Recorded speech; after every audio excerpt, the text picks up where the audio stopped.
کی زندگی کا کوئی لمحہ ایسا نہیں، حتیٰ کہ جہاں ابو بکر موجود بھی نہیں وہاں بھی پیغمبر یہ ارشاد فرماتے، ایک روایت آپ فرماتے کہ ایک بیل پر سواری کی گئی تو اس بیل نے کہا کہ میں اس کے لیے نہیں ہوں، یا سامان لادا گیا، اس نے کہا میں سامان ڈھونے کے لیے نہیں ہوں بلکہ کھیتی کے لیے ہوں، تو لوگوں نے تعجب کی نگاہ سے دیکھا کہ بیل اور بول پڑا، تو پیغمبر نے ارشاد فرمایا کہ میں بھی تصدیق کرتا ہوں اور ابو بکر اور عمر بھی تصدیق کرتے ہیں کہ جس لمحے میں اور وہاں پر اس لمحے میں ابو بکر عمر موجود نہیں تھے، پیغمبر کی بارگاہ میں اگر ابو بکر موجود بھی نہ ہو تب بھی جہاں پیغمبر اولیت میں اپنا تذکرہ کرتے ہیں ثانیت میں ابو بکر کا تذکرہ کرتے ہیں۔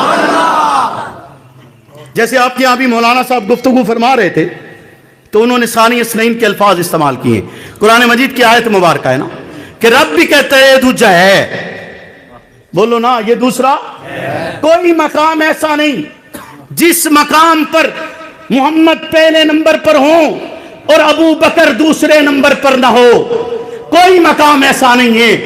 آپ مسجد حرام میں بیت اللہ کے اندر رب کے گھر میں جسے ابراہیم نے بنایا تھا، اسی گھر میں جس گھر میں ایک الہ کی عبادت ہونی تھی، اسی گھر میں جس میں بت پرستی کا راج تھا، اس گھر میں اس وحدہ لا شریک کو پکار رہے ہیں، ایک بدبخت آتے آپ کے گلے کے اندر چادر ڈال کر اس زور سے کھینچتے کہ آپ کا دم بند کرنے کی کوشش کرتے، صدیق اکبر آتے ہیں اس کا ہاتھ پکڑتے ہیں، اس سے چادر کو چھڑواتے ہیں، دوسرا لمحہ آتا ہے پیغمبر اقدس اسی بیت اللہ میں آپ پر تشدد ہوتے ہیں، صدیق اکبر آتے ہیں دوڑ کر آتے ہیں، ان لوگوں کا ہاتھ پکڑتے ہیں، ہاتھ پکڑ کر کہتے ہیں اس لیے مارتے ہو، انہوں نے کہا ہے اللہ ایک ہے وحدہ لا شریک ہے، اگر اس لیے مارتے ہو میں بھی کہتا ہوں اللہ ایک ہے وحدہ لا شریک ہے، یہ اللہ کے رسول ہیں۔ کوئی لمحہ ایسا نہیں جس لمحے کے اندر صدیق اکبر نے پیغمبر کے ساتھ کوئی زیادتی ہونے لگے، کوئی ظلم ہونے لگے، صدیق دوڑ کر سامنے نہ آیا ہو، صدیق پیغمبر کی ڈال نہ بنا ہو، صدیق پیغمبر کے سامنے سینہ سپر نہ ہوا ہو، کوئی لمحہ ایسا نہیں۔ اور پھر اس کے بعد لمحات بدل جایا کرتے تھے، وہی ہاتھ جو پیغمبر کے دامن کی طرف اٹھتے، وہی ہاتھ جو پیغمبر پر ظلم کر رہے ہوتے، انہی ہاتھوں کے ساتھ صدیق اکبر پر ظلم ہوتا، انہی وہی ہاتھ صدیق اکبر کے دامن میں الجھ جاتے، وہی ہاتھ صدیق اکبر کا گریبان پکڑ لیتے کہ یہ بھی کہتے اللہ ایک ہے وحدہ لا شریک ہے، بیت اللہ کا ہی مقام ہے، اسی مقام کے اوپر صدیق اکبر پر پیغمبر کو بچانے ہوئے اتنا تشدد ہوئے کہ صدیق کو 4 کاندھوں پر اٹھا کر گھر لے جائے جاتے۔ ماں کہتی ہے جب صدیق ہوش میں آتے، صدیق سوال کرتے بتاؤ میرا محبوب کیسے ہے، ماں کہتی ہے بیٹا کچھ کھا لو، کچھ کھانے کے بعد تجھے بتلاتی ہوں تیرا محبوب کیسے ہے۔ قبیلہ ناراض ہو گیا، کنبہ ناراض ہو گیا، دوست ناراض ہو گئے، لیکن صدیق کی زبان پر سوال نہیں بدلے، صدیق کا انداز نہیں بدلے، صدیق کی سوچ نہیں بدلی ہے، صدیق کی فکر تبدیل نہیں ہوئی۔ صدیق اکبر کہتے نہیں ماں کچھ کھایا نہیں جا سکتا جب تک پتہ نہ چلے میرا محبوب کیسا ہے، جب تک پتہ نہ چلے میرا محبوب کیسا ہے، جب تک پتہ نہ چلے، بولیے نا جب تک پتہ نہ چلے، کیوں جی جب تک پتہ نہ چلے میرا محبوب کیسا ہے۔ ماں فکر مند ہے، اولاد ہے نا، بولیے نا، بیٹا کہتا ہے میں نے کھانا کچھ نہیں، بیٹا کہتا ہے میں نے کھانا کچھ نہیں ہے جب تک پتہ نہ چلے کہ میرے آقا کیسے ہے، کھانا نہیں ہے جب تک پتہ نہ چلے، بولو نا کہاں سے لاؤ گے صدیق جیسا، کہاں سے لاؤ گے۔ ابھی تو میں نے ایک منظر آپ کو اور بتانا ہے، اگر آپ سینے میں دل رکھتے ہیں، آپ میں جگر ہے اور اس جگر میں قوت ہے، میں دیکھوں گا کہ آپ وہ منظر برداشت کیسے کرتے ہیں۔ یہ منظر ابھی کچھ بھی نہیں، اس سے بھی بڑے بڑے منظر ہیں جو صدیق اکبر نے پیغمبر کے ساتھ لمحات گزارے ہیں۔ فکر تو یہی ہے، یہی تو یقین بنانا ہے کہ صدیق کی قربانی کو پسے پشت ڈال کر آپ اسلام کی تشریح کیسے کر سکتے ہیں؟ آپ اسلام کی یاد رکھیے گا، کسی بھی نظریے کے لیے جو لوگ قربانی دیتے ہیں ان کی قربانیوں کو پس پش ڈال کر نظریہ بیان نہیں کیا جا سکتا ہے. ان کی قربانیوں کو پس پش ڈال کر نظریہ بیان نہیں کیا جا سکتا ہے. اور اگر آپ ایسے بیان کرنے کی کوشش کریں گے تو آپ ختم ہو جائیں گے. آپ ختم ہو جائیں گے، نہیں باقی بچیں گے. ماں جاتی ہے ام جمیل بنت خطاب کے پاس، عمر بن خطاب کی امسیرہ کے گھر، جا کر پوچھتی ہے کہ بتاؤ محمد کیسے ہیں؟ میرا بیٹا کھانا نہیں کھا رہا، میرا بیٹا کھانا نہیں کھا رہا. وہ فکر میں ہے، چونکہ اس وقت تک ماں مسلمان نہیں ہوئی. وہ سوچتی ہے ان کو بتا دیا تو آپ کو تو خطرہ لاحق ہے، کہیں نقصان نہ پہنچ جائے. وہ کہتی ہیں میں ساتھ چلتی ہوں. ساتھ آئیں، آ کر صدیق اکبر کے پاس آتی ہیں. ابو بکر ان افراد میں سے جو جب ایمان لایا تو پھر اس نے ایمان چھپایا نہیں ہے. ایمان لایا تو بولیے چھپایا؟ ایک لمحے کے لیے بھی نہیں چھپایا. ایک دن تو بہت بڑی بات، ایک لمحے کے لیے. اور جس طرح پیغمبر تبلیغ دین فرما رہے تھے، اسی طرح اسی لمحے سے جس میں صدیق نے پڑھا اشہدو ان لا الہ الا اللہ، اسی لمحے سے صدیق اکبر تبلیغ دین میں لگ گئے. 38 ابتدائی افراد کو صدیق اکبر نے مسلمان کیا، اپنی تبلیغ کے ذریعے انہیں راستے پر لائے، دین متین کی طرف لائے. ام جمیل آتی، حضرت حفصہ تشریف لاتی، آ کر ابو بکر کو دیکھتی. حضرت ابو بکر سوال کرتے، کہتے ہیں کہ بتاؤ میرے محبوب کیسے ہیں؟ وہ آپ کی والدہ محترمہ کی طرف دیکھتی ہیں کہ یہ تو ابھی ایمان نہیں لائیں، کس طرح میں پیغمبر کا پتہ بتلا دوں؟ تو جواباً صدیق اکبر کہتے ہیں کہ کوئی بات نہیں، ان کے سامنے آپ بات کیجئے. حضرت حفصہ بتلاتی ہیں کہ وہ ارقم کے گھر میں ہیں. آپ کہتے ہیں مجھے لے کر چلو. ماں کہتی ہے کچھ کھا تو لو، ماں کہتی ہے کچھ کھا لو، تھوڑی طاقت آ جائے گی. ابو بکر کہتے ہیں نہیں، اس وقت تک کھایا نہیں جا سکتا جب تک تبسم دیکھ نہ لوں. جب تک تبسم، بولیے نا، جب تک تبسم دیکھ نہ لوں. ماں لے کر جاتی ہے. ام جمیل ہمراہ ہیں، پیغمبر کی بارگاہ میں پہنچتے، پیغمبر آپ کی طرف دیکھتے، زخموں سے چور چور ابو بکر، زخموں سے چور چور ابو بکر پیغمبر کی بارگاہ میں آتے ہیں. پیغمبر کہتے ہیں ابو بکر بتلائیے، مسکراتے ہوئے تبسم کے ساتھ ابو بکر بتلائیے طبیعت کیسی ہے؟ ابو بکر کہتے ہیں بس سر پر زیادہ چوٹ آئی ہے، باقی ٹھیک ہوں. اور پھر اگلا سوال ذرا توجہ کر، میں نے جو بات آپ سے کی ہے کہ اس تاریخ انسانی میں کوئی ایک فرد بھی ایسا نہیں آیا جو اپنے جذبے کے ساتھ، اپنے نظریے سے اس قدر مخلص ہو جس قدر ابو بکر تھے. ابو بکر کہتے ہیں اللہ کے نبی، میری ماں میرے ہمراہ جہاں تک آئی ہے بہت فکر مند تھی، بہت پریشان تھی، چاہتی تھی کہ کچھ کھا لیا جائے. میں آپ سے سوال کرتا ہوں، آپ ان کے لیے دعا کیجئے رب انہیں ایمان دے دے. وہ یہ نہیں کہتے کہ اللہ کے نبی اب اجازت دیجئے. کیا کہتے ہیں؟ اس کو کہتے ہیں نظریہ، اس کو کہتے ہیں نظریے سے اخلاص. کہا ایمان کی دعا کیجئے، اور اسی لمحے میں آپ کی والدہ محترمہ ایمان لے کر آتی ہے. اور ایک ہی دن، اسی دن آپ کی والدہ بھی ایمان لائیں، اور اسی دن حضرت حمزہ بھی ایمان لائے. یہ وہ تاریخی دن ہے کہ جس دن حضرت حمزہ ایمان لاتے ہیں. آپ نے حضرت حمزہ کے ایمان کا واقعہ سنا ہوا ہے، لیکن شاید آپ کو یہ خبر نہ ہو کہ اسی دن حضرت ابو بکر کی والدہ بھی ایمان لائی تھی.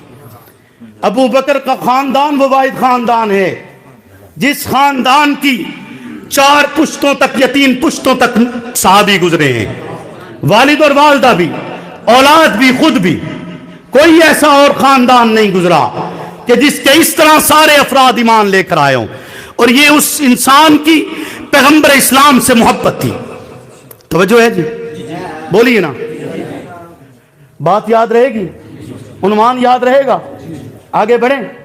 تھک تو نہیں رہے مفتی صاحب؟ آپ تھک تو نہیں رہے؟ بولیے جی. توجہ ہے؟ اگلی بات کریں کہ کوئی مقام ایسا نہیں جہاں پر کوئی مقام ایسا نہیں جہاں ابو بکر محمد کے ہمراہ نہ ہوں. پہلے محمد ہوں اور دوسرے ابو بکر نہ ہوں. کوئی مقام ایسا نہیں آیا. حضرت علی فرماتے ہیں، حضرت علی کہتے ہیں کہ ایک دن ہم نے مکہ کی گلیوں میں دیکھا ہے. ذرا توجہ کرنا. حضرت علی کہتے ہیں کہ ایک دن تھا. حضرت علی بہت کم سن تھے، چھوٹی عمر میں ایمان لائے ہیں. کہتے ہیں ایک دن ہم نے مکہ کی گلیوں میں دیکھا کہ محمد رسول اللہ کو کافر پکڑے ہوئے ہیں.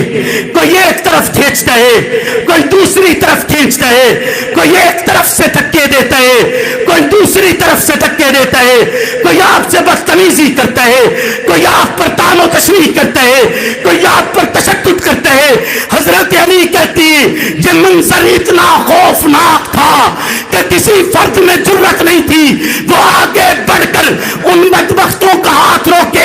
اسی لمحے میں کہیں سے حضرت ابو بکر آتے ہیں اور دوڑ کر پیغمبر کو چھڑوا کر اپنا آپ ان کے ہاتھوں میں دے کر کہتے ہیں میرے محبوب کو کچھ مت کہنا. ایسا منظر آپ نے دیکھا ہے؟ آپ تصور کر سکتے ہیں کہ کائنات کا اعلیٰ ترین پیغمبر، افضل ترین پیغمبر، وہ ہستی جو سید الانبیاء ہے، وہ ہستی جو خاتم المعصومین ہے، وہ ہستی جو خاتم النبیین ہے، مکہ کی گلیوں میں اس کے ساتھ سلوک تو دیکھیے. لیکن نظریہ نہیں چھوڑا. پیغمبر نے بھی نظریہ نہیں چھوڑا ہے. آپ زمانہ تو دیکھیے، حالات تو دیکھیے. کیا ان حالات میں پیغمبر نے نظریہ چھوڑا؟ کیا ابو بکر پیچھے ہٹے؟ نہیں ہٹے. ابو بکر پیچھے نہیں ہٹے. وہ ہر اس مقام پر جہاں محمد پہلے نمبر پر تھے، ابو بکر آپ کے ہمراہ دوسرے نمبر پر تھے. اسی لیے تو کہا گیا، اسی لیے تو رب نے کہا احسان اس نہیں اذ ہما فی الغار. اس کے لیے بڑے خوبصورت اشعار ہیں، بہت خوبصورت اشعار ہیں کہ ایک شب تار ہے، ایک شب تار ہے. شب تار اندھیری رات، خوب اندھیرے کی رات، جس رات میں چاند نہ نکلا ہوا ہو، ایسی رات جس رات میں روشنی نہ ہو، ایسی رات جسے ڈراؤنی رات کہا جاتا ہے، ایسی رات جس میں مائیں اپنے بچوں کو چھپا لیتی ہیں، ایسی رات جس میں لوگ گھروں سے باہر نکلنا گوارا نہیں کرتے. ایسی رات ہے. ایک شب تار ہے. تار جیسے تارکول آپ کے یہاں استعمال ہوتا ہے، سڑکوں پر بچھایا جاتا ہے، کتنا سیاہ ہوتا ہے. یعنی اس طرح کی سیاہ رات ایک شب تار ہے اور ایک غار ہے. ایک شب تار ہے اور ایک غار ہے. اور اس غار میں ایک سچا ہے، ایک سچا ہے، ایک سچا ہے اور ایک سچائی ہے. ایک سچا ہے اور ایک سچائی ہے. اور اس پہ شاہد ہے رب کا قرآن بھی، نورانی فرمان بھی. زانوے یار پر، یار فی الغار پر، دولت دو جہاں جلوہ پیرا ہوئی، فیض فرما ہوئی. دولت دو جہاں جلوہ پیرا ہوئی، فیض فرما ہوئی. اور اس غار کے کونے خدرے میں موجود ایک سانپ سے یہ تکلف کا منظر نہ دیکھا گیا. اور اس غار کے کونے خدرے میں موجود ایک سانپ سے یہ تکلف کا منظر نہ دیکھا گیا. سانپ نے ڈس لیا، سانپ نے ڈس لیا. سانپ کے زہر سے ضبط صدیق اکبر کا ٹوٹا مگر. سانپ کے زہر سے ضبط صدیق اکبر کا ٹوٹا مگر. سانپ کو کیا خبر، سانپ کو کیا خبر کہ اس کی تر آنکھ سے ان کے رخسار تک، اس کی تر آنکھ سے ان کے رخسار تک۔ اگر آپ یہ منظر دیکھنا چاہیں، توجہ کیجئے، آپ اگر ٹیک لگا کر بیٹھے ہوں، آپ ٹیک لگا کر بیٹھے ہوں، تو کبھی ایسا نہیں ہو سکتا کہ جس کا سر زانوں پر ہو آپ کی آنکھ سے آنسو بھی نکلے اور اس کے رخسار پر پڑے۔ ایسا نہیں ہو سکتا۔ ہوا تو تبھی ہوگا کہ آقا کا سر زانوں پر ہے، صدیق یوں دیکھ رہے ہوں گے، بولیے نا، اس کی تر آنکھ سے ان کے رخسار تک، اس کی تر آنکھ سے ان کے رخسار تک، محرم خواب تک، اس کی تر آنکھ سے ان کے رخسار تک، محرم خواب تک۔ نقرئی آب کا، نقرئی آب کا جو سفر ہو گیا معتبر ہو گیا، نقرئی آب کا جو سفر ہو گیا معتبر ہو گیا۔ ہوا کہ نہیں معتبر؟ بولیے نا کہ ایک شب تار ہے، بے پناہ پیار ہے، صدیق کو اپنے محبوب سے بے پناہ پیار ہے، بے پناہ پیار ہے کہ سب کچھ چھوڑ کر، اپنی اولاد چھوڑ کر، اپنا گھر بار چھوڑ کر، پیغمبر کے ہمراہ۔ زمانہ قبل از اسلام میں صدیق اکبر کے لیے کہا جاتا تھا کہ اس کے پاس اتنی دولت ہے۔